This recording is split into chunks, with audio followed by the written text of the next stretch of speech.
Good morning. Please have a seat. My name is George Prest, and I am the CEO of MHI. And I'd like to welcome you all this morning to the beginning of what's going to be a great day. First, we have this distinguished panel, which you're going to hear from in a few seconds. And then this afternoon at 1 o'clock, Mike Rowe is going to be in this very stage, the famous Dirty Jobs Mike Rowe. And then we're going to finish off the day with a industry night starting at 4:30. And we will be giving away our industry awards, which include the Young Professionals Network, the Mentor Award, and then we will also be giving away the Trip of a Lifetime, and then we finish that all up with the entertainment by Jim Gaffigan. So let's get started. We are very excited to introduce the 2018 MHI Annual Industry Report, which is called Overcoming Barriers to the Next Generation Supply Chain Innovation.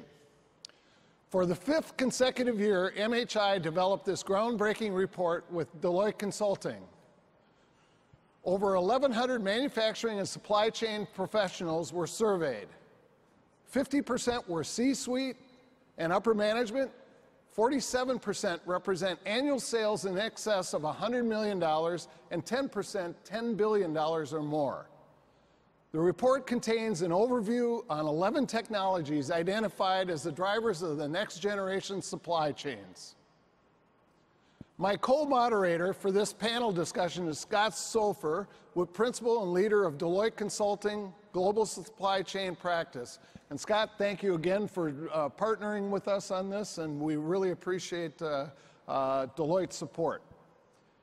Now I'd like to introduce our panel. To my left is Luca Celli, Chief Technology Officer, Smart Cold Chain Sensitech. Next to him is Randy Bradley, Assistant Professor of Information Systems and Supply Chain Management, University of Tennessee. And then we have Kevin Condon, Director of Engineering and Network Strategy for Kroger.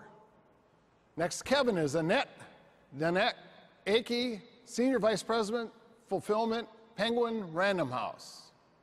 And then we have Barbara Ivanov, Director of Urban Freight Lab at the University of Washington. Next to Barbara is Jay Kim, Chief Strategy Officer with Upskill. And then we have Khwaja Sheikh, Thought Leader, IBM Academy of Technology, IBM.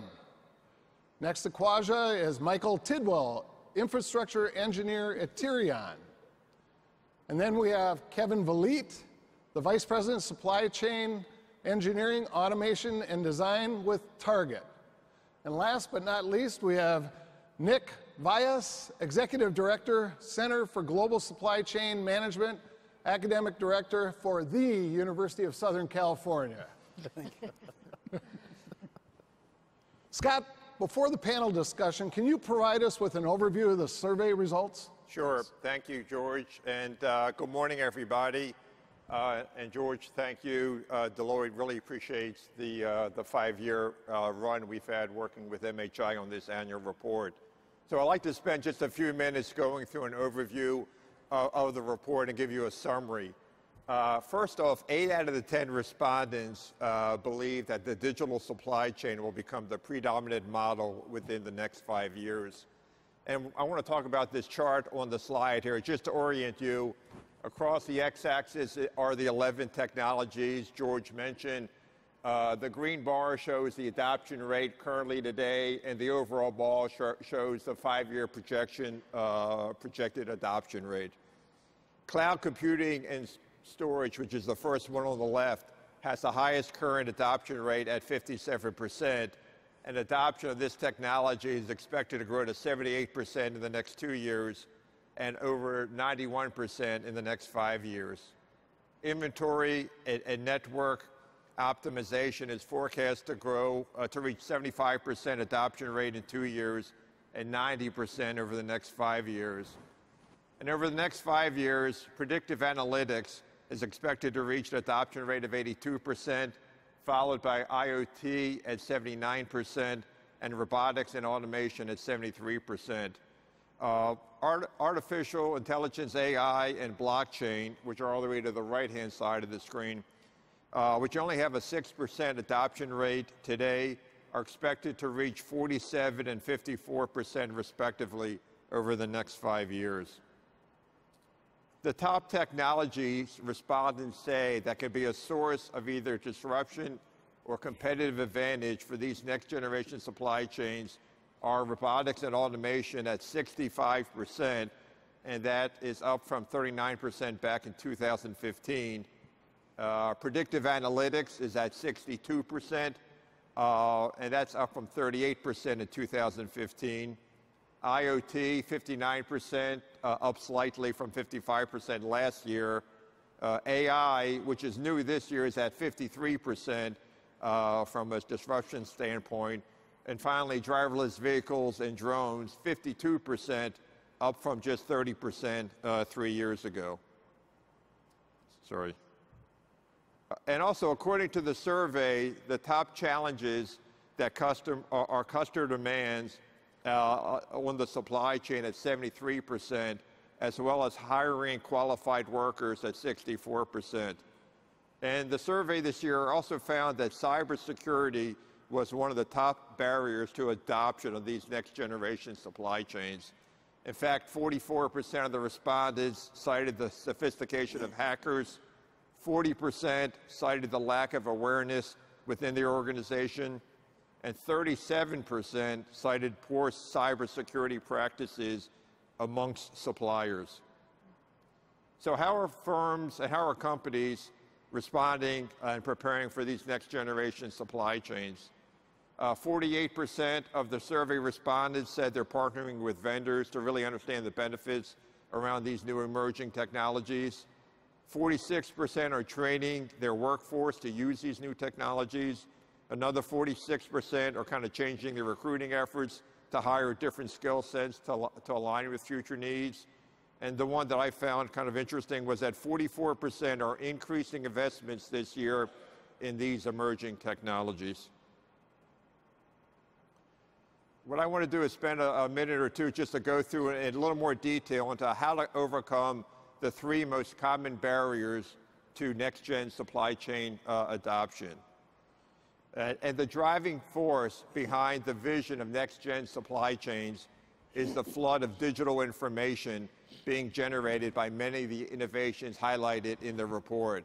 These innovations allow next-gen supply chains to provide superior performance because of 10 key attributes that customers are demanding. And those attributes are on the slide here: digital, connected, collaborative, always on, secure and trusted, safe and sustainable, or just some of those.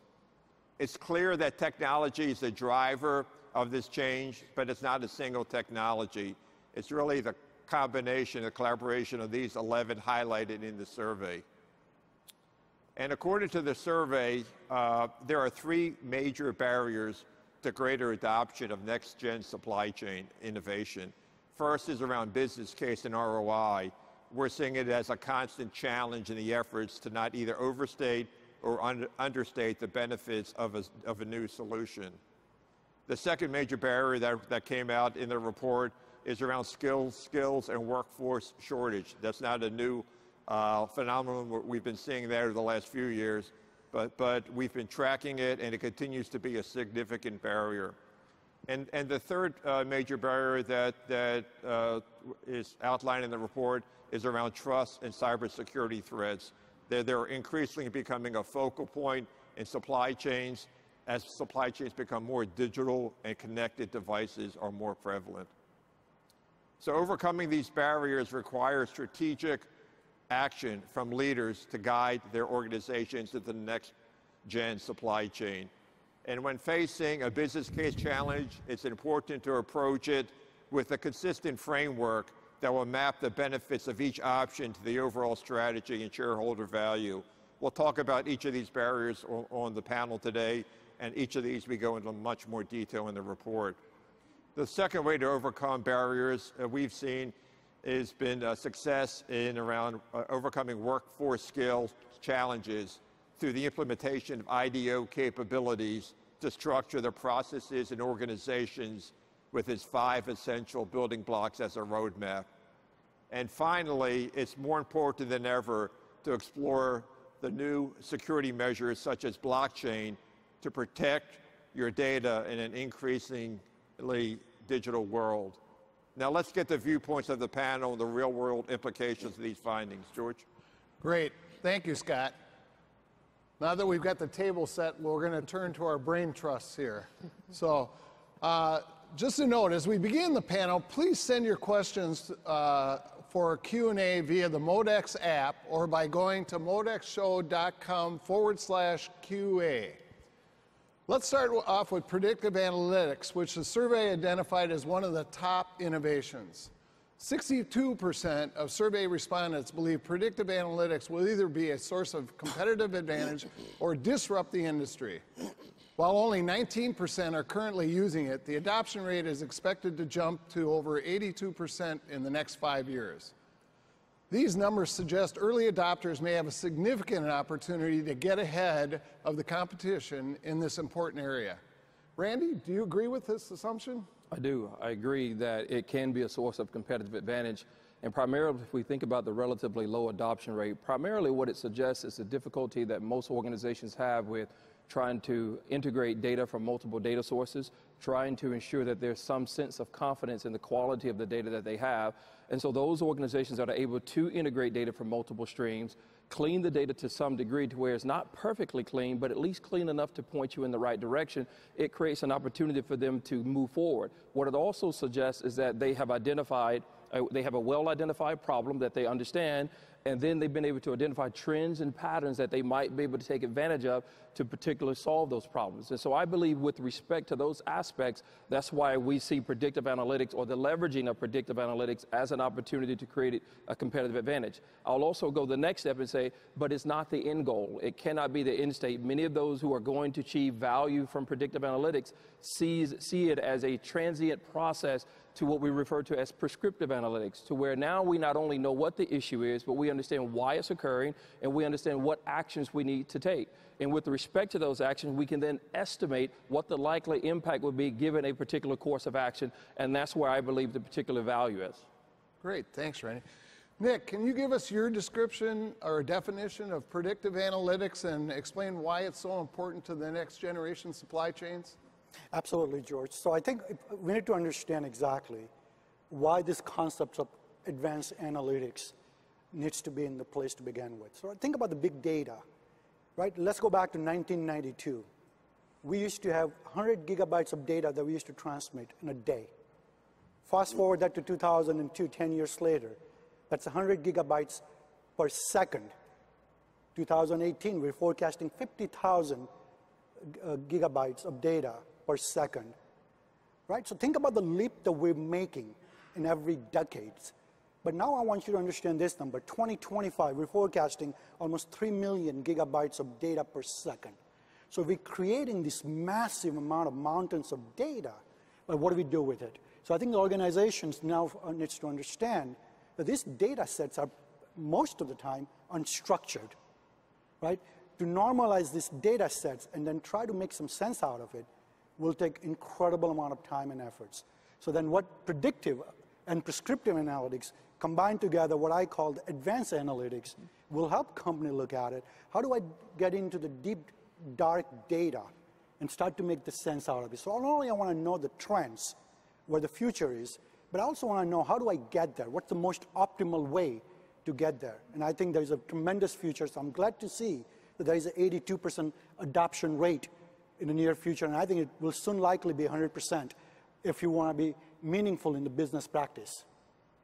Thank you. Great. IoT makes it possible to develop systems that take a massive amount of data that can be turned into business insights via predictive analytics and AI. The adoption rate for IoT is currently 22%, but is expected to reach 79% within 5 years. Jay and Kevin, what role will IoT play in the next-gen supply chains, and how are firms benefiting from it? I think it's really appropriate that we ask this question right after we ask the question about predictive analytics, because really the Internet of Things doesn't create a lot of value unless you have the ability to retain the type of data that Nick just described and then have the predictive analytics platforms that Randy described to be able to apply on top of that data. So the things matter much less than the data does. It's about what we then do with that data. Big data today is bigger than it's ever been. It's continuing to get bigger and bigger with our accessibility and affordability of cloud-based storage systems. So what that turns into is, what do you actually do with it? The big things that we've focused on in our world is around network optimization and inventory optimization, which are the two key areas that we can take the data generated from the Internet of Things and come up with real-world applications to figure out where do we need to open up new distribution centers to best service our customers? Are our stores located in the right positions as forward distribution points to enable e-commerce and other opportunities to interact with the customer? And then on the inventory side of things, you know, one technology, if you will, that I don't think necessarily counts as Internet of Things because it's been around for a long, long time, is the cash register for any retailer. So our cash registers generate a ton of data. Long gone are the days where we have to purge it every few days because we can't retain it all. And so it matters a lot more than just what revenue you generated that week, but now you can gain insights to figure out where inventory needs to be located within your supply chain to make sure you've got it in the right quantity and the right products and the right position to be able to provide the best customer experience. And I would agree with everything that Kevin said. I think the role that IoT also plays in supply chain, apart from using it for planning purposes, is to go and get real-time insights into what's going on so that you can go and react to various things that may be happening kind of within your operations in real time and take action against that. So being able to go and leverage technology to be able to go and resolve issues more quickly. And what I've seen is that some of the earliest adopters that actually took IoT and operationalized it within their business are doing it as a part of a broader connected operations initiative. And this is really being enabled nowadays because the cost of connectivity has gotten very, very, very low, combined with the cost of computing to be able to go and process that data has gotten low. So as we go and look at that trend, you know, I certainly see a world where there's more instrumentation that's going throughout supply chain, and it could be, you know, ranging anything from, you know, equipment that you have out into the field to, you know, automatic sorting machines and conveyor belts and other kinds of things like that, down to the individual motor level, being able to go and affect or report its own status and health, so that there could be preventative as well as predictive maintenance associated with it. The other dimension that I think that IoT has in the next-gen supply chain that is often overlooked is that IoT isn't just about connecting the infrastructure and the machines. It's also about connecting to people.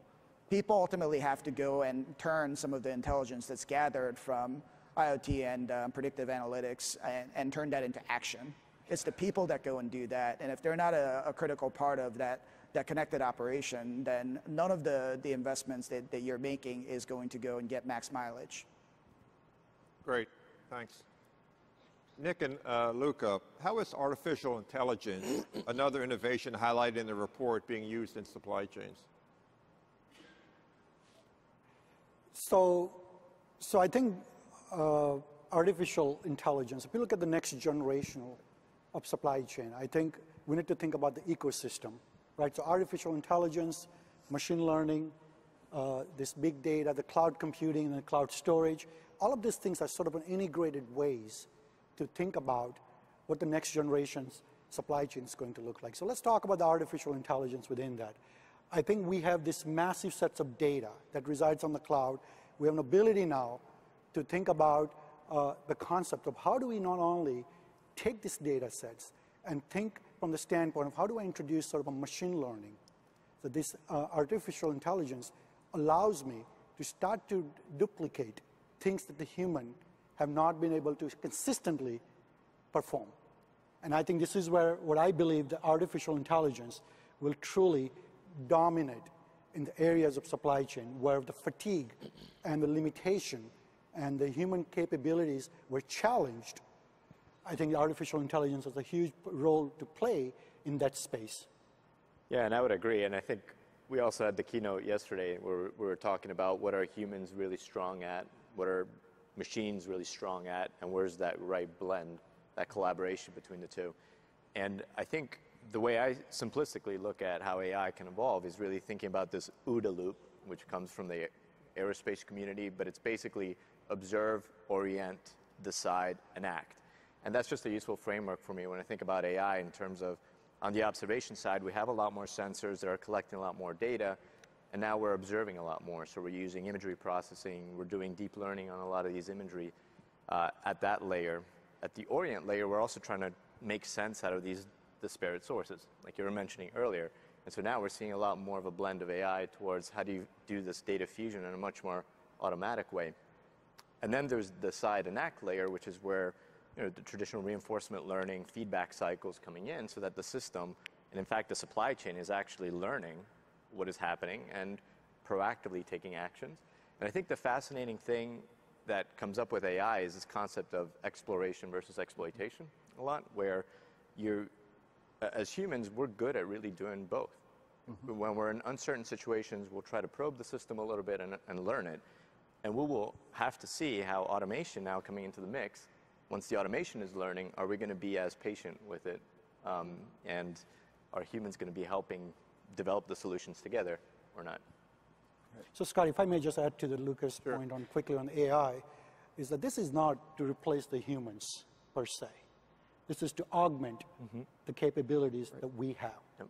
So you think about the IBM Watson, right? I mean, a lot of the capabilities that Watson has is simply the humans, we're just not capable of it. Being able to read 2.5 million documents a day and dissect and build intelligence out of those documents. I mean, how many well-trained physicians can actually read that many articles and really retain the knowledge and make sense out of it? So I think what we see in the supply chain is that we tend to have so many data points, so dynamically changing in our universe, and we just can't keep up with it, right? So think about this dynamic, evolving world of ours. How do we then use this AI to really help us start to make the better decisions and stay ahead of the curve? So if I could take Nick's point and also bring it down a level, think about supply chain risk management. It's something that's at the forefront of probably most of your minds. While oftentimes when we think about trying to mitigate risk, trying to avoid various types of disruptions, we think about so many external factors. But how often do we consider the members of our actual supply base? I mean, do you have the personnel that you can devote to studying and doing external environmental scanning on every member of your supply base? You just don't have the time, nor do you have the capacity to do that. But we can leverage this subdomain of AI that we refer to as machine learning or deep learning, which then has the ability to go out and in real time capture data about every member of your supply network, not only what they're doing, but what they're not doing. What about key changes in their organization? What about executive turnover? What about bond ratings and things of that nature? Everything that could impact their ability to be a credible valuable partner in your network. And this is what AI in the supply chain enables you to be able to do more efficiently. Right, thank you. Yeah, that's, we'll talk about it a little bit. That's one of the barriers is the fear, but it's actually another tool in the toolbox for us to be more effective, more productive, and more competitive. So, Kevin and Kevin, the survey found that the adoption rate for robotics and automation adoption is to reach 73% over the next 5 years. What are your opinions on what's driving this? Thanks, George. Well, so if I think about, and it's hard for me to sort of comprehend this today, but about 25 years ago, I started in industry and automotive, and I was an IE at an automotive parts plant, and one of the first things that I learned how to do was to program articulated arm robots, very large robots in a cage, and it was intimidating, it was complex, and it was actually not all that successful in the end. But fast forward to today, and we have learned so much, and the adoption rate for particularly robots is not surprisingly much higher than any of the other sort of in automation together, higher than some of these other factors. But robots are getting smaller, they're getting more practical for use, they're getting safer. We can take the safety cages away on some collaborative robots now, becoming less intimidating to use because they're getting easier to program, and they in fact learn in some ways on their own. And at the same time, the cost is moderating. And so all of these conditions, it's not surprising that for robots in particular and the associated automation that goes along with it, that we should start to see very high rates of adoption over the next 5 years. I think all those things Kevin said are very true. Is, you know, the price comes down, it gets safer, it gets more attractive to implement, and more operators, manufacturers, retailers see it as an opportunity to create a competitive advantage, which has a lot of truth to it. But just the investment itself in automation isn't how you get to the competitive advantage. So a lot of our competitors, Kevin and I being from companies that compete together in multiple markets, but we've invested in some of the exact same technologies and automation equipment. So to truly have a competitive advantage, it's not just about buying the robots, it's about what do you surround it with. And that, just kind of like our discussion about AI, it does bring it back to people. So in our facilities, we've got many automated facilities across the country, but we have hundreds of equipment operators and mechanics that work on those systems every day. We have industrial engineers, mechanical engineers looking for opportunities to optimize and improve. We have data analysts and data scientists looking for the next opportunity to be able to generate some more value and then pass that on to the customers. So it really is about the people that you surround the system with, and not just the equipment itself. And without kind of that full end-to-end solution, as well as an automation MHE provider that is a good partner and a collaborator, then you really won't be able to derive the value that you would need to from the system. Yeah. I think just to add, one of the key enablers, in particular, again, when I'm talking about robotics, is its scalability and flexibility. These are things that with very large, end-to-end, highly customized, very complex systems. You know, you buy it once and you use that until you get the most out of it. And but what the great thing about robots is that 100 robots can do a lot of things, but one robot can do a lot of things too. And now you can start to see the proliferation of automation in say retailers that couldn't have afforded it before, can now begin to bring this in-house and use it very productively, because it's a smaller scale, it's easier to use, to learn, and it's becoming more affordable. Right. Well, and I'd be remiss if I didn't say this is the 4th edition of MODEX, and in 2012, when we had the first one, between then and now, if you're just on the show floor, the automation and robotics that you see has grown literally exponentially out there. So, Luca and Annette, when it comes to autonomous vehicles and drones, what are you seeing in terms of the use cases inside supply chain facilities? So in terms of drones, there's not as many vendors out there. So I found 2. And there's a lot of, also at a show like this, there's a lot of startups walking around saying, who do I partner with? And I like what Kevin said, you just need one drone. So use cases, yard management, outside, hard to reach places, looking at roof maintenance. I'm particularly passionate about bringing it inside the warehouse and cycle counting in those applications. And the Kevin on this side asked me earlier, he said, well, Annette, why? Why is it important to you? And for us, it's aisle contention, because I'm already 24/5, and the outbound orders take precedent over cycle counting. So that, coupled with more and more auditing requirements, it's great to just send a drone down an aisle, and it can really do that in 15 minutes in what we have with a single person do that. So I'm really excited about the drones. In terms of the autonomous vehicles, I see the big thing is loading and unloading, and it doesn't seem like it's there yet, a little slow. But if I take, say, just the receiving function, in our world, it's 4 steps. So we unload the truck, we have a check-in process, the check-in goes to the end of a very narrow aisle, and then very narrow aisle in. So if I can take that one step from the check-in to the drop-off at the very narrow aisle, then that's one step that I can take. Eventually, I'd love to go from the truck, empty the truck, all the way to the aisle, but if I can take one step, then that would be great. So a lot of equipment out there. But I think for us, we have to take it and say, what's the end vision, and take one step of it. Yeah, and I think maybe just to add a little bit on that, from my perspective, we've seen a lot, on the drone community. I started working on this over 15 years ago, and the emphasis there was really outdoor drones. And so there's still a lot of these airborne deliveries and all these, new and vast applications that come out of it. And what's been interesting as a trend is the drone is making its way back inside, which is where, in the lab that I was in, that research actually ended up taking us. So what's fascinating there is that you really think of these autonomous vehicles as mobile sensors or mobile actuators. You can kind of oversimplify it that way. And I think what we're starting to see is a lot more of the sensing power that's coming up on these devices. Battery life becomes a key issue because now you're really having them be the 24/7 persistent sensor, observing and doing things around. And then on the actuation side, I think, as you indicated, there's still some work to be done because surprisingly, we humans are pretty good at moving things around. We just have to get more creative in terms of our technology development on that. So a lot of that will still take us back a lot to kind of how is the system learning, what is it observing, how's it measuring, and then how can I actually create new value for these different applications.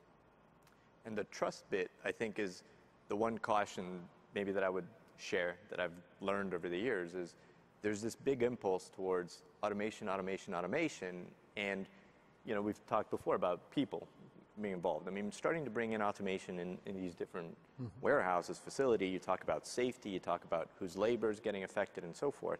These are bigger conversations that I think need to be part of drone deployment strategy, if you will. Right. Very good. Very good. Great, thanks.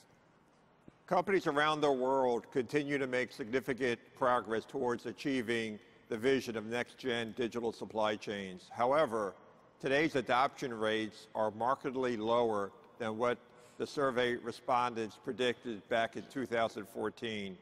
In this year's survey, we asked about the barriers to greater adoption. One of the top 3 barriers is a difficulty in developing a business case. Randy and Kevin, what are your recommendations on how can firms develop a business case to justify investments in these innovations? All right, I'll start. So one thing that I would recommend is first ask yourself this. What do you already have that what you're about to purchase is going to complement? Because oftentimes what I think is we see an isolated solution, whether we're looking at any one of these 11, but in reality, it's highly unlikely that any one of these 11 alone is going to be valuable enough to be worth the investment that's going to be required. So we really have to think about the complementary or the complementarity aspect of it, which is having this coupled with something else that I already have or something that fits into my technology maturation plan down the line is where the value is going to come from. And so I say making sure that we have a compelling business case that takes an entire portfolio of solutions into consideration rather than one. The other thing that I would say is in the supply chain, we have to learn to be not so myopic. Oftentimes we're treated as a cost center, and so our goal is cost containment and cost avoidance. But I think if we're going to have a compelling business case and resonate with the C-suite, we have to make sure that what we're asking them to invest in impacts the business and not just a single isolated function. And so oftentimes what that means is identifying additional partners across the enterprise who can benefit and leverage these capabilities that you're going to bring in, because the reality is you might buy a technology, but you're investing in capabilities, and hopefully these are capabilities that you otherwise could not develop. And going back to Luca's point, we also have to ask ourselves this. We're trying to apply next-gen technology to an old-world supply chain practice. When was the last time we considered our standard business practices, our standard processes? Have we taken the opportunity to try to re-engineer? And I love your point, which is we should not think about automation first. We should actually think about process redesign and process re-engineering, and then ask ourselves, can we get the value we desire without this? And so what we find is we might be able to then hone in on identifying the best technology that complements what we're doing that leads to the value creation that your C-suite would be interested in. Kevin? Yeah, I think that's right. You've got to think bigger with these new innovations, and it's tough because a lot of these innovations are developing and it's brand new. And I think we might someday learn what the blockchain is all about, and we might be able to calculate some ROI as a result of it. Maybe we'll learn that this morning. But you've got to look at the big picture. You've got to look at total cost and not just department cost, for example. Because you might invest in one department to make it better for another department downstream, right? A customer downstream. If you can launch some innovation that has to do with automation and it makes life easier or more accurate or of some higher quality for your downstream internal customer, then you got to remember to take that credit. Even though that might be some other cost center. which we got to kind of break these silos down, and this will help justify some of this automation. But some of it is very difficult to sort of comprehend until you actually try it, and so some of the justification might just be in good old-fashioned R&D, right, where you're going to invest without a clear ROI, but it's for the benefit of some future cost savings that is yet to be developed. But with new technologies, unless you get in there and get your hands dirty and to really try it and invest in failures in some cases, right? It's valuable to know if something won't work before you actually invest in it. It's very valuable. Right. Yeah. And so this creates a lot of opportunity for us to test, quickly fail, and iterate, and then finally get it right, and then we can claim savings in just the benefit of being able to start something up in production that's been more well vetted, and we understand it better. We can scale it. So. Yeah, I was just going to say, we were talking last night, and I think almost every one of us has had the experience. We underestimated some of the technologies that, because it's hard to envision what it's actually going to do for you, and that's the challenge. So, Nick, were you going to? No, I was just going to add this. I think to Randy's and Kevin's point, I think what we've seen in the landscape over the last 10 years is that the newcomer, as opposed to the legacy players, have a distinct advantage to not only learn fast, fail fast, and redeploy the capital. So you think about Amazon. For first 12 years, nobody questioned their earning per share.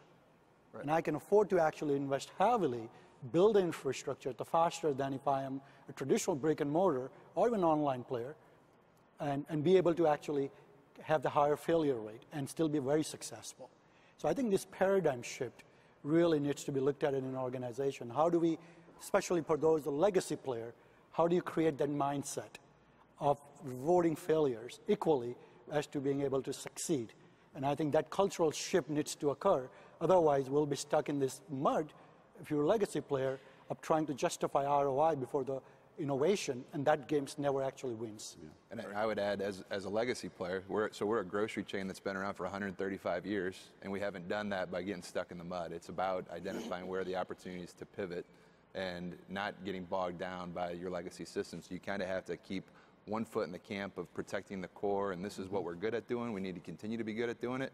But also you have to have a little bit of a startup's entrepreneurship approach to making sure that you are taking advantage of those new technologies that evolve and putting yourself in a scenario where you can fail fast, learn fast, and move on to the next thing. Right. Absolutely. And if I can add a point, we cannot treat these technologies in a silo fashion, especially these emerging technologies that we discussed about the cloud, about robotics, about IoT, etc. You get the higher value of return on investment if you treat all these technologies holistically. You need to have a stronger operational excellence to achieve the higher value. Yes. Yeah, great. Yep. The second most challenging barrier is tackling the supply chain skills gap and workforce shortage. Annette and Jay, what are you doing at your firms to tackle the workforce shortage and the skills gap? So in terms of the report talked about there's going to be this skill shortage. And it's very hard for me sometimes to get passionate about that because personally in our company, we don't have a shortage. Like we're finding people. So then the question is, what are we doing? So it also talks about red skills. So red skills are the functional or technical skills and data skills. So one of the things we did is we said, okay, we know in the future we're going to have more of that. So let's have a whole bunch of online courses that are micro degrees in data analytics and data science, and ask whoever wants to take it, assistants, anyone could take that class, and then in addition to that, provide data sets for them. So like one of the things I have to do next week is say, here's some data sets and here's some problems that those folks could actually work on. So we're trying to build that. In terms of attracting some of the folks who may not be typical in our supply chain world, so typically we might hire industrial engineers. The folks that I just recently hired, one was a robotics engineer. I have no robots, but I convinced him to come to us because I said, I want you to tell me which robots to pick, to put in. So that's very compelling. Hired a mechanical engineer, same thing. You know, you can go work somewhere in a manufacturing company that already has them, or you can come to us in supply chain and you can get to create that from scratch. And she already has, and she said, this is my machine, right? So there's a sense of ownership. So I don't know. I think the manufacturing people should be really scared because we are going to steal their talent. And then in terms of the other side of the coin, there's the report talks about blue skills. So the communication skills and some of those softer skills. And I think that's important too, to find those folks.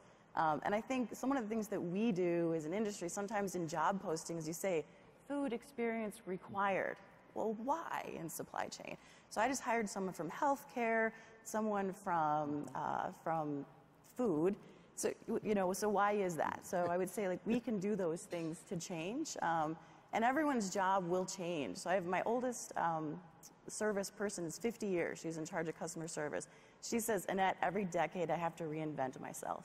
So it's our job as management to do that. So my company builds software and delivers solutions targeting the process workers. So we call them broadly the hands-on workforce. So within the warehouse, that could be a picker, loading, unloading, sorting, cycle counting, what have you. In the manufacturing side, it could be assembly technician, quality inspectors. You get the idea. And I think what my company's doing to go and introduce a solution is to go and enable the people to go and do their best work. And that's being done using things like wearable technology like smart glasses and augmented reality. And the premise of it is that we're effectively working with some of the largest businesses in the world to enable them to go and invest into their hands-on workforce, which is a critical piece of what makes these businesses really succeed at the end of the day, is that work has to be done. There's a level that automation can go and make some of that work or do some of that work for you, but at the end of the day, if you don't invest in your people to not create a potential kind of a choke point in your operations, you're not investing into the right areas. So if you look at, for example, millennials, and some millennials will end up in industrial engineering and supply chain and what have you. Others will end up as, or at least start off as process workers. Being able to go and engage an entire new generation of workforce where they take smartphones and other kinds of technology for granted, and then be dropped into an environment where they're using technology from the 90s, having to go and decode tiny little, encoded information on aisle shelf bin on a handheld device, their frustration goes up and their job satisfaction goes down. But it's not just about making the millennials work experience better. We've also seen correspondingly for some of the folks that are on the verge of retirement, that have been doing warehouse management or process workers for 20, 30 years. We've also seen them embrace the technology in a way that just hits their bottom line for them personally, and it could be that they're just walking less because they're now being directed better to the right areas so that they're taking fewer steps in the day. And by the time they go home, they actually feel that in their legs, and they feel like they can go and be happier and be healthier and be more satisfied with what they do. Right. So George, I like what we're saying, and I think some of this addresses the immediate need, but it doesn't necessarily address it in short order. But I think there's a much larger talent and skill gap that we have, not only in this country, but globally. And so what I think it speaks to is that what we have to do is people who are here need to partner more with your organization to reach our potential talent before they become potential talent. And so what I'm saying is oftentimes we wait until they're in college and we want to help them get acclimated to supply chain, or perhaps we might do high school or middle school. But my question is, why are we not starting earlier? Because Kevin and I were talking last night, we both come from different engineering backgrounds, and neither of us thought we'd end up in supply chain. Right. So the point is, you don't have to train them to go into supply chain. You just need to drop this thought of what supply chain is and then let them pursue whichever avenue they want. And then going back to your point, then they matriculate over into supply chain. I think we've taken a very myopic approach, which is if it's not supply chain, it's not relevant. And I don't believe that's what we're going to need. If we're going to truly get these purple skills, we're going to need people to come from multiple disciplines. I'll tell you this now. Some of my better students, high-performing students, are students who were music education majors. Yeah. Simply because they knew how to use both sides of the brain. We don't need a lefty brain. We don't need a right brain. We need someone who can be in the middle and who can acclimate and adapt to different environments. And that's what the future supply chain is really going to require. So I think we're going to have to start thinking about it along those lines.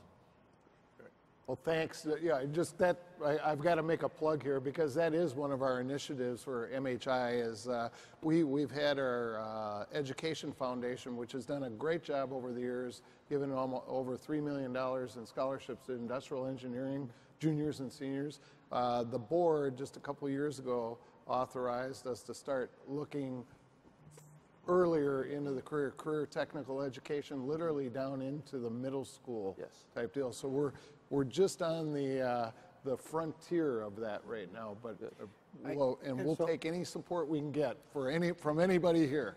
I think we need to start figuring out how to involve, you know, if you take a subset of the population and just say, well, you're only going to get half of that population that's even available. And you say, well, why is that? As well, for some reason, you know, we're just not hiring and utilizing the skills of our other gender, right? And so look at this panel.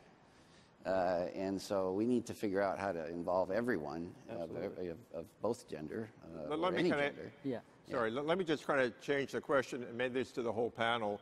How can the industry create career paths that could attract the best and the brightest? So, and I think that's what I wanted to go to the Randy's point here. I think, Annette, you're lucky that you don't have the skill set shortages. In my previous life, running a global operations for Fortune 20, I think what kept me awake at night was never, am I going to meet my budget, my cost per unit, or my containers will fall off the ship. It was if one of my GM left in US, in one of my locations, or globally, in any other country, who do I replace it with? Who's my bench? Who is on my bench? Are they well qualified to step in? So the pipeline, in terms of the succession planning, was very bleak at the best. And I'm talking about these organizations being 30, 40, $50 billion organizations. And the problem that we have here is that we saw what happened in our country. Right? Last 25 years of automation, just I'm talking about manufacturing, left the whole set of populations behind without upgrading their skill sets. If we're talking about the next generation's supply chain, which is strictly driven by the digital, where is our workforce coming from? Exactly. And what do we do with their existing workforce? Right. Mm-hmm. And I think there is some fundamental burning platform issues that we as a society, not only here locally, globally, needs to address these things, because we can't go at the rate that we're going and evolving as fast as we are without understanding the human skill, human capital, because one and those two things work together. Yep. Because otherwise what will happen is we'll wake up 10 years from now and there'll be sizable populations will be left behind, stranded, disenfranchised, and we'll have very different social issues that we're going to have to work with it. Agreed. And the rate of technology is going so fast, you cannot go and get a 4-year degree and try to apply that. So at IBM, we have a program called Open Badge Program. So we are going to get an open badge, whether it is a blockchain or AI or anything, you get certified by taking that course. So that will help employers to see what skill sets we have, what talent we can apply. So the open badge program, a lot of universities are also catching up in integrating that open badge program with the university degrees. Great. Okay, thank you. We're going to have to move on because now we're going to get into another fun topic that we had fun with yesterday. The third most challenging barrier for next gen supply chains is cybersecurity concerns. Khwaja, what are you seeing in the area, and what do you see blockchain how do you see blockchain as an emerging solution for the increased risks that IoT can bring to supply chains? Thank you. For all of these potential benefits, the breakthrough innovation does not always come without risk. The always-on supply chain is a crucial innovation that provides several benefits that include accelerated delivery, optimized inventory, improved visibility, and enhanced customer satisfaction and loyalty. However, this poses cybersecurity risk. Lately, we have seen on the news about well-established firms impacted by cyber attacks that has not only impacted their financial performance, but also harmed their customers and tarnished their brand reputations.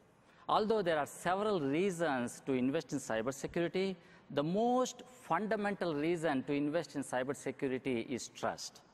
Without trust, no business can function efficiently.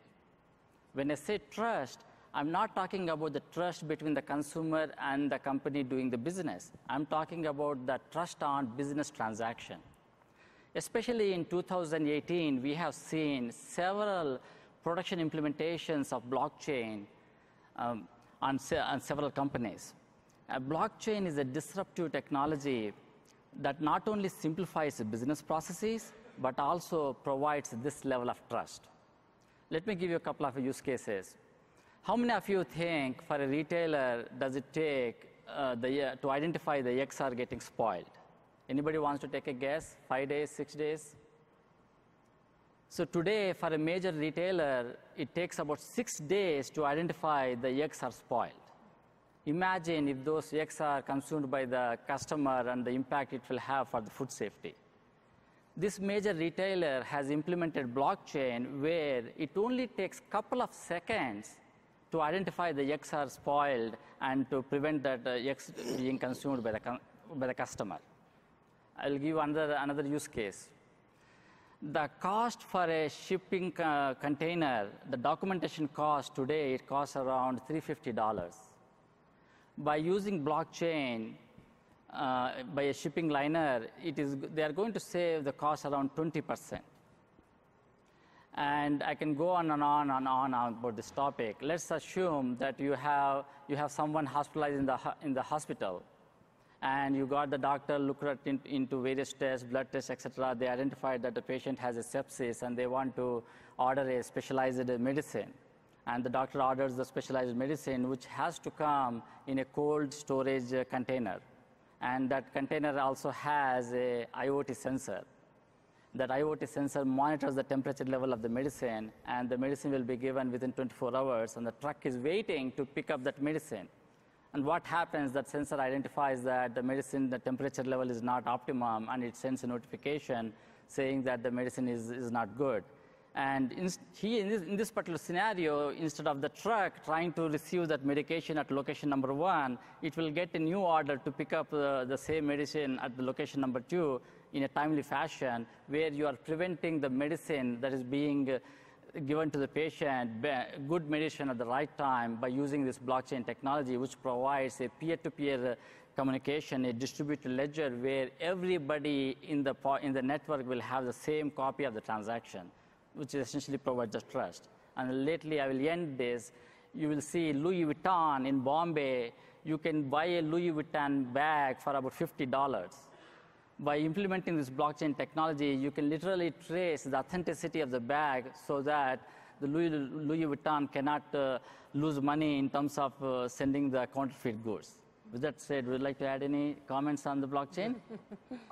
Sure. So I guess I'm an old timer in the blockchain space. I've been researching and digging into this stuff for a long time, and I think it's also helpful to just talk about maybe the definition of blockchain and really like what is a blockchain? Because you hear blockchain being thrown around, and it doesn't necessarily even have a clear definition based on who you ask. And it might not have a clear definition because the definition's been evolving, especially these last 5 years. But you know, I run a meetup group, the largest technology meetup group in Atlanta, and we focus on blockchain technology.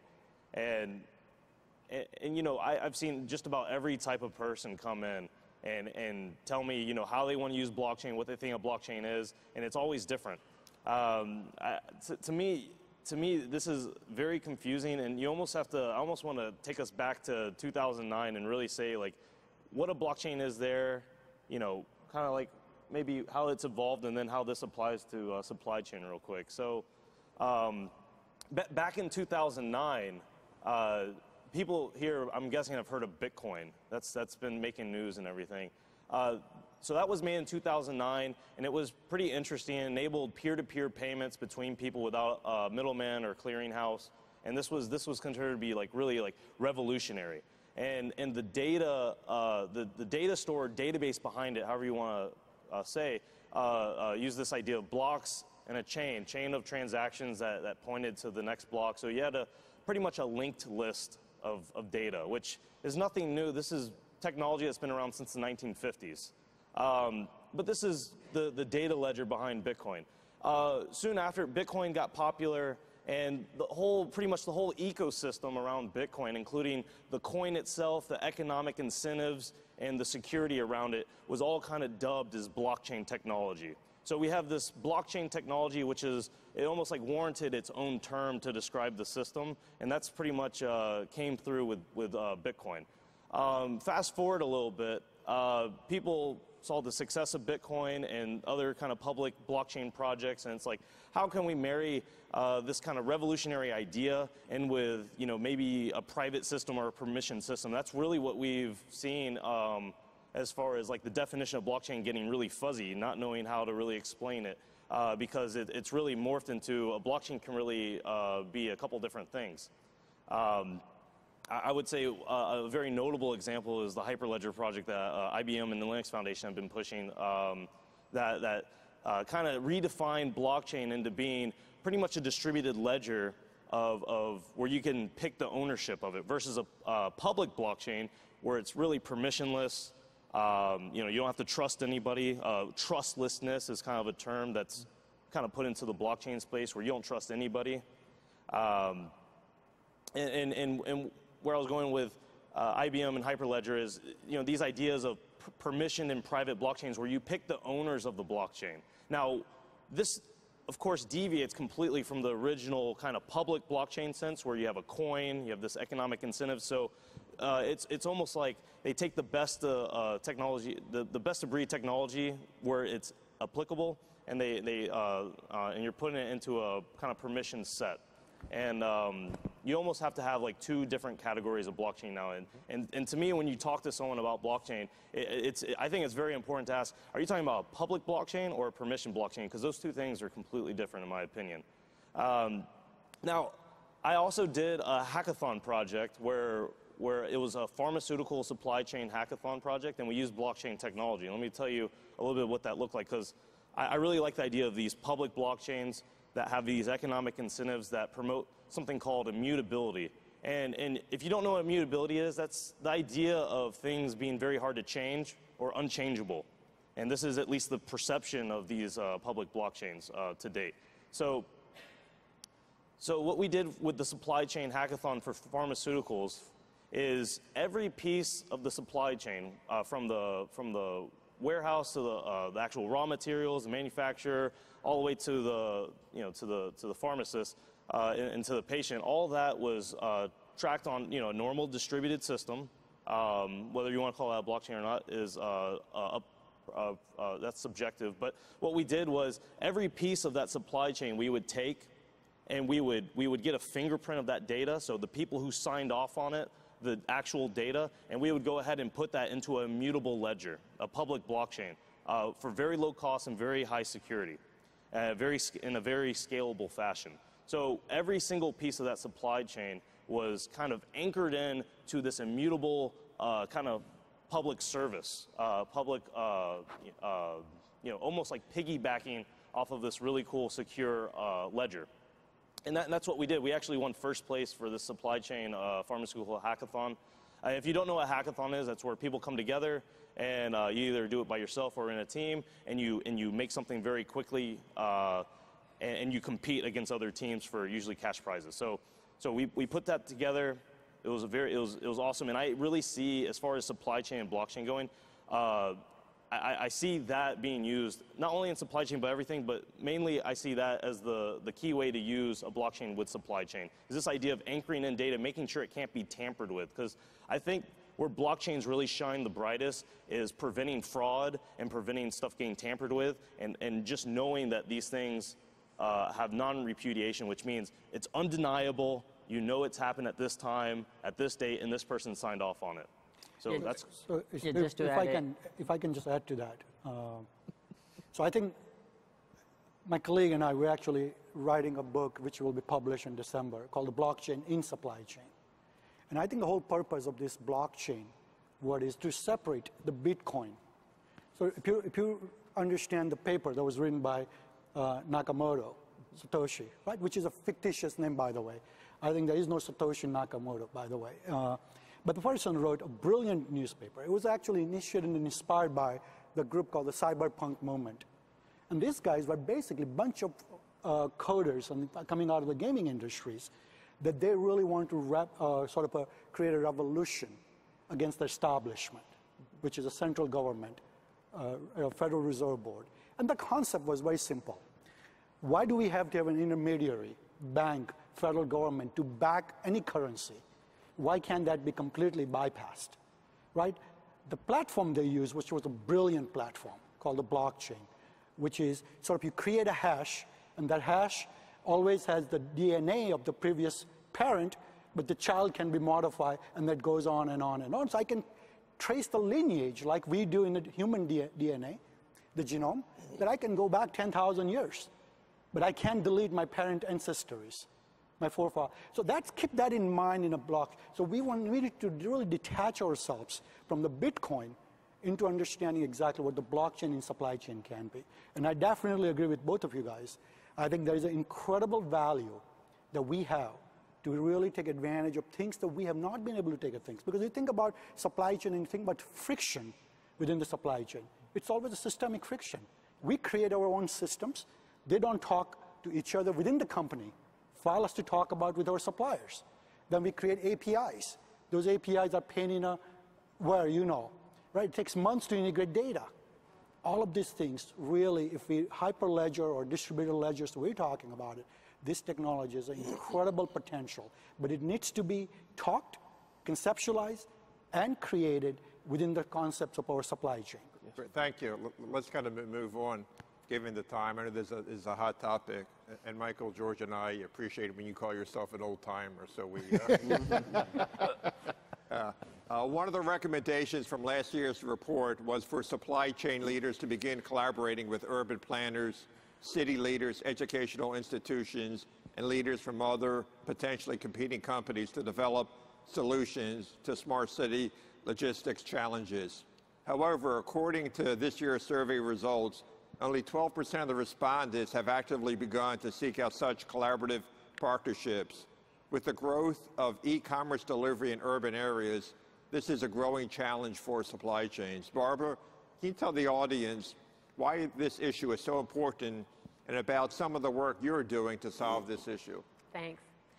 It's so important because there are problems that the private sector in goods delivery in cities cannot solve without the full engagement and participation of the decision makers, the authorities over the real estate. That includes the city itself, who acts as a steward of public right-of-way, the streets, the curbs, the sidewalks. It also includes, and in our work we've documented this, building property management, developers and building owners. So without these parties who each own a piece of the process that we've tagged the final 50 feet, the final 50 feet begins when a truck stops. When the gate comes down or the ramp comes out of the truck and the delivery person starts unloading goods, they proceed through intersections, perhaps along the sidewalk, they enter a building, they go through security, they manipulate their way up and down the freight elevator, floor to floor, door to door, delivering those, making the final delivery of the goods. They then exit, go out again through security the way they came, get back in their truck. That's the close of what we've again titled the final 50 feet of the last mile. So in that series of activities, that process flow, you need all the process owners to actually develop promising solutions and pilot test them on the ground. And that's what we're doing in the Urban Freight Lab. I want to say a little bit about the work group itself. It is a work group. It's not a panel talking to an audience. We keep it small enough, under a dozen participants. The members are all from the private sector. The private sector retailers are the folks who drove the inception of the Urban Freight Lab. They're the ones who, in a friendly way, extended a strong invitation to the delivery firms who are members of the Urban Freight Lab. Again, because they recognize and understand that they've got to be in sync to solve some of these outstanding problems. So Nordstrom was one of our founding members. Charlie's Produce is a food purveyor, wholesaler in the Pacific Northwest. UPS and USPS, again, are founding members of the Urban Freight Lab at the University of Washington. In each of those cases, they did more than dedicate funds to the lab. They have dedicated the time for senior executives to come and work together in a small group, and they meet in Seattle about 5 days out of the year. That's a big commitment, to fly out, participate fully, and we only ask them to participate in person when they've got decisions to be made.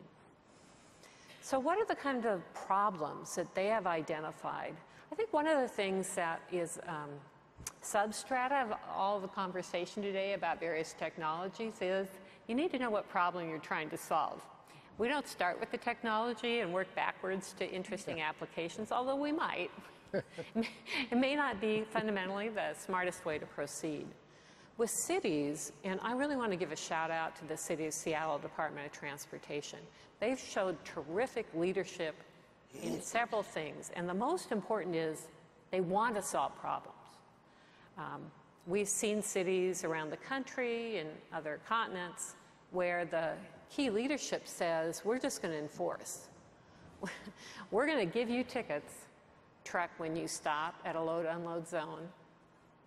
When you don't meet the sign's authorized time limit, and it does not matter whether or not that 15 minutes that we've authorized for this truck load-unload zone is the adequate amount of time it takes for you to do your work inside that urban tower, inside an 80-story floor tower. 15 minutes and we're going to come out and write you a ticket. You know, the problem with that thinking and that approach is enforcement, the purpose of enforcement is to change behavior. And you are never going to change the behavior of that delivery person if it still takes them 40 minutes to do their work in the tower. So you can write tickets all day long, and all that will happen is a financial transaction. That's not problem solving. So what we see in the City of Seattle, again, in terms of leadership, is a true interest in exchanging ideas, understanding that other people have goals, they need to do their work on the streets as well. So when you look for this kind of a partnership, I would say those are critical issues. If the city is not taking that approach, then we really don't have a lot to work with. So in the Urban Freight Lab, I referenced the fact that you've got to have specific measurable goals in common, whether that's within your own supply chain or in this case, you know, working on problems that overlap both public and business spheres. We've identified, our members identified, 2 problems that were the sweet spot for the private sector as well as the public sector. Number 1 is we want to lower the amount of time that truck spends in the truck load-unload zone. So we need to examine the entire set of activities that go on so that it takes less time for the delivery person to do their work in the city, in that urban tower. That was number 1. Number 2 is we need to reduce the rate of failed first delivery attempts. Our members have told us that up to 15% of all first delivery attempts fail. There was nobody there to sign for it. It required signature authority. There was nobody there at all, and so that package had to be returned to an alternate delivery place. So I ordered it online to make it convenient. Suddenly I'm driving across town to some place I've never found before, and I have to find parking there and pick it up. I've just lost everything to do with convenience. There are public benefits of both of these goals. If you can make your publicly owned truck unload space at the curb more productive by cutting in half the amount of time it actually takes to do work inside that tower, I've now doubled productivity of that space, and I don't have to build more. And perhaps I just am able to reduce less, because frankly, in growing cities, they're reducing those commercial vehicle load zones to make way for bus lanes, transit lanes, bike lanes, pedestrian activities. So there's a lot of public benefit. Clearly, there's private benefit as well, because it takes less time to do my work. There are less costs involved with that. In terms of the failed first delivery attempt, that one, when you've got up to 15% of all truck trips wasted in a city, you know, I don't know where you guys all live, but we live in a fairly congested major city. New York City's even more so. New York City, I've even found Atlanta to be a bit congested, depending on time of day. When we look at the growth of e-com, it has been 15% year over year over year for the last 10 years. If you project into the next 5 years a 20% growth rate, which really wouldn't be all that over the top when you look at Amazon's growth rate of almost 30% last year in e-com, and the food space is wide open, you could see a factor of doubling of truck trips to make all those deliveries, or vans, and some trips now made in passenger cars as well, in just 5 years. So can your city, can any city cope with an additional doubling of truck trips 5 years from now? These are massive problems that, again, need to be solved for both the private and the public sector. Again, what we provide at the university is a structured work group. We do the data collection, original data collection, the analysis of that data, and then in our urban freight lab, we're dedicated to empirical testing. I heard a lot about Act, Learn, Do, which is right from industrial systems engineering practice. That's what we're now doing on the city streets in Seattle. And we have a pilot test. In fact, after doing an analysis of this final 50 feet for 5 prototype buildings, we found that passing through security in and out takes 12% of the time that delivery person spends, from the time, again, they stop the truck until the time they've completed their delivery. 12%, that's a lot. But there's more. Actually going throughout the building to each tenant's door, and sometimes having to come back because the tenant didn't buzz you through, they weren't there at the first time you made your attempt, can take up to 67% of the time you're spending in that building. So now we've got some facts that are probably, frankly, already well known to FedEx or UPS and other delivery people. Those facts were not well known to the city. They did not understand that. So creating one promising solution, again, that we're currently pilot testing, a mini distribution node, a hub within a tower or on public right-of-way at a commuter rail station, for example, where you create delivery density instead of going up and down the freight elevator. And some of our friends actually put their foot in the door or a parcel in the door of that freight elevator to hold it for their own use for a couple more minutes while they deliver around the floor. What you can do, and what we are doing by testing a common carrier smart locker system. Common carrier means any delivery company can use it and any retailer can use it without losing control over their data about those deliveries. Can cut out all of the smart parcel package failed first delivery attempts for that tower. So it also cuts the security transaction time cost if it's all located as close as possible to the truck load unload zone. That could be under a building in a private loading bay or on the street, again at the curb, or if your city has an alley, in the alley.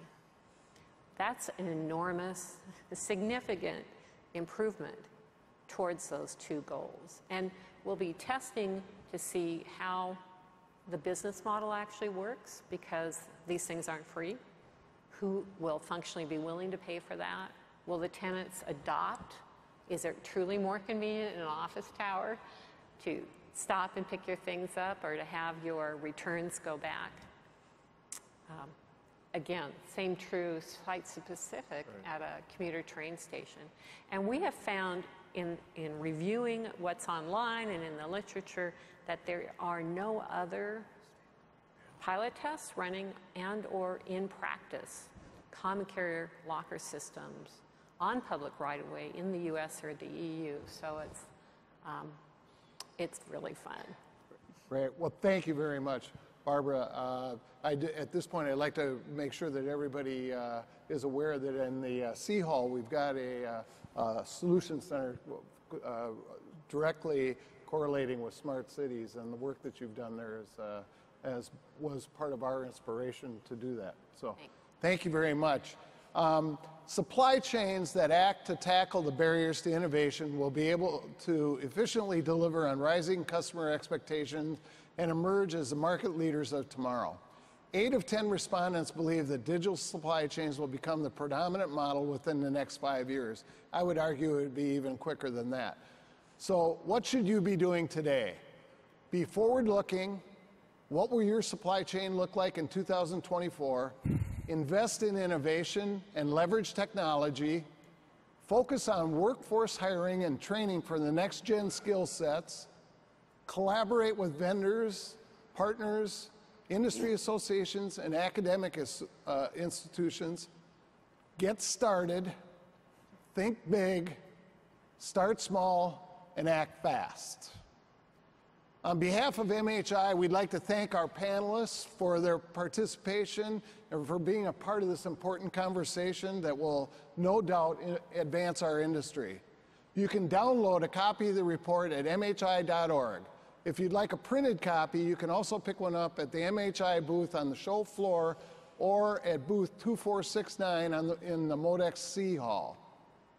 Unfortunately, we've run out of time because the topics have been so engaging, so we aren't going to be able to take your questions. We did have some. We'll try and see if we can do something online with those. But I thank you all for being here, and I hope you have a great day, and look forward to seeing you again next year. Thank you.